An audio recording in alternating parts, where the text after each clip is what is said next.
నిన్ను దేవుడు దర్జాగా ఉంచాలని ఆశపడుతున్నాడు. నీకే కొదువు ఉండకుండా చేయాలని ఆశపడుతున్నాడు. నీ బిడ్డల గురించి నువ్వు వరి అవ్వక్కర్లేదు. నీతిమంతుల బిడ్డలు భిక్షమెత్తుకోరు. దావీదు అన్నాడు, పెద్దవాడిని అయినాడు, ఇప్పుడు ముసలివాడిని అయి ఉన్నాను, కానీ నీతిమంతుల బిడ్డలు భిక్షమెత్తుకోవడం నేను చూడలేదు నా అనుభవంలో.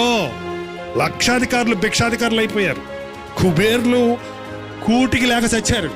కానీ నీతిమంతులు దేవుని నమ్మిన వారికి కానీ వారి బిడ్డలకు కానీ ఏ కొరత లేదు. నువ్వేమి ఆస్తి చేకూర్చి నీ బిడ్డలకు ఇవ్వక్కర్లేదండి. ఆస్తి చేకూర్చిస్తే 5 నిమిషాల్లో తిని తాగి పాడు చేస్తారు వాళ్ళు. నువ్వు యేసయ్యని ప్రభువుని దగ్గర వారు అడగటం నేర్పించు. నీకేది కావాలో ప్రభువా నాకు దయచేయమని నీ బిడ్డలు అడగటం నేర్పించు. చిన్నప్పుడే వారు పెద్దవారైనప్పుడు వారి విశ్వాసములో సమృద్ధిని చూడగలుగుతారు.